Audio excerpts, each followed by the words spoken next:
এদিকে সিইসি নিয়ে সংসদে বিরোধীদের বৈঠকে তৃণমূল কংগ্রেসের মন্তব্য এনাফ ইজ এনাফ। ওনার সঙ্গে আমরা 3বার বৈঠক করেছি। জ্ঞানেশ কুমারের বিরুদ্ধে কড়া পদক্ষেপ নিতে বিরোধীরা একজোট হোক। সংসদে আজকে বিরোধীদের যে বৈঠক হলো, মুখ্য নির্বাচন কমিশনার নিয়ে তৃণমূল কংগ্রেসের কি মন্তব্য, সেখানে কি চান তারা, বিস্তারিত জানবো। আমাদের প্রতিনিধি বিজেন্দ্র সিংহ রয়েছেন আমাদের সঙ্গে। বিজেন্দ্র, কুসুমিতা, গতবার যখন বাজেট সেশনের ফার্স্ট হাফ চলছিল সেটাতেও টিএমসি তরফ থেকে এরকম একটা প্রস্তাব আনার প্রস্তুতি নেওয়া হয়েছিল সিইসি কে সরানোর জন্য সংসদের মধ্যে প্রস্তাব আনা হোক। তবে সেই সময় দেখা গেছিল কংগ্রেস বা অন্য দল সেভাবে সমর্থন করেনি টিএমসির প্রস্তাবকে।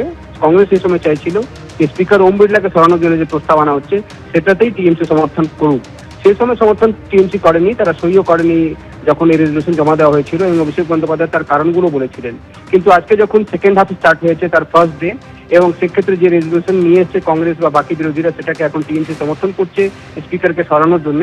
তার পরিপ্রেক্ষিতে আজকে সকালে যখন ইন্ডিয়া জোটের বা বিরোধী দলের সাংসদের যেখানে মিটিং হয়েছিল আজকে সকাল 10:30টায় মাল্লিকার্জুন খড়গের যে অফিসে, সেখানে টিএমসি তরফ থেকে এই প্রসঙ্গটা নিয়ে আসা হয়। এখন যখন স্পিকারের বিরুদ্ধে অনাস্থা প্রস্তাব নিয়ে আসা হয়েছে, তারা যেটা চাইছেন যে সিইসি জ্ঞানেশ কুমারকে সরানোর জন্য প্রস্তাব নিয়ে আসা হোক সংসদের মধ্যে। Enough is enough. তারা 3বার মিটিং করেছেন তার সঙ্গে, কিন্তু যেভাবে ভোটারদের নাম কাটা হচ্ছে বিশেষ করে পশ্চিমবঙ্গে, এবং যেভাবে এসআইআর করা হচ্ছে, সেটাতে তাকেই তারা দায়ী করছেন, এবং তাকে সরানোর জন্য যে প্রস্তাব তারা আনতে চলেছেন, তারা বিরোধীদের সমর্থন চাইছেন। টিএমসি এক নেতা বলেন কি আজকে মিটিং এ যখন এই প্রস্তাব রাখা হয় টিএমসি তরফ থেকে, বাকি দলও সমর্থন করেছে, এবং এখন এই প্রস্তাব যে আনা হবে সেটা একটা ড্রাফট তৈরি করা হচ্ছে, যেটা সিইসি কে সরানোর জন্য পার্লামেন্টে নিয়ে আসতে চাইছে টিএমসি। সেটা আগে লোকসভায় আনবেন নাকি রাজ্যসভায় আনবে সেটা দেখতে হবে। তবে টিএমসি দাবি করছে কি আজকে বাকি সব বিরোধী দল তাদের পাশে রয়েছে, এবং এই ধরনের প্রস্তাব খুব শীঘ্রই এই চলতি অধিবেশনেই সিইসির বিরুদ্ধে আনতে চলেছে বিরোধীরা। কুসুমিতা। বিজেন্দ্র, ধন্যবাদ।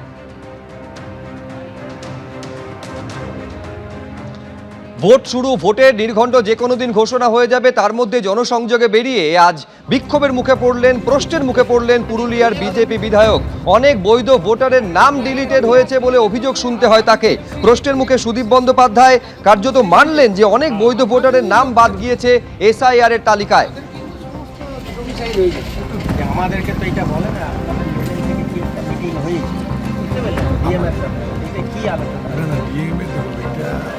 আমার বাবার নাম হচ্ছে নীলকণ্ঠ নন্দী, বাবার নামটা ডিলিট আছে।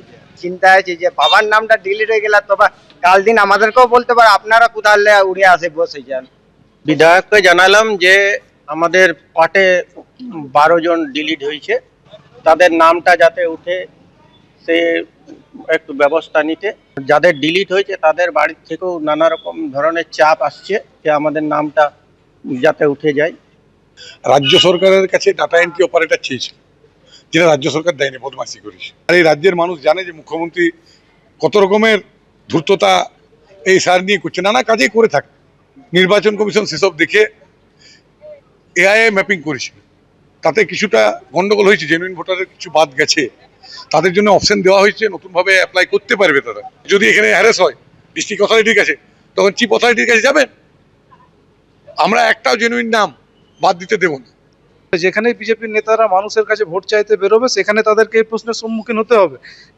হাজার হাজার লক্ষ লক্ষ মানুষকে এসআইআর এর ফলে যে লাইনে দাঁড় করিয়ে ভোগান্তি যেভাবে করানো হয়েছে, যেভাবে হয়রানি করানো হয়েছে, নিজেদের স্বার্থ চরিতার্থ করতে ভোটে জিততে বিজেপি যেভাবে সাধারণ মানুষকে প্রশ্ন চিহ্নের মুখে ঠেলে দিয়েছে, সেখানে বিজেপির কোনো নেতা মন্ত্রী বা কর্মী তো মানুষের বিপদের সময় পাশে দাঁড়ায়নি। সুতরাং মানুষ তো এই প্রশ্নটা আজ করবে। এবিপি আনন্দ, এগিয়ে থাকে, এগিয়ে রাখে।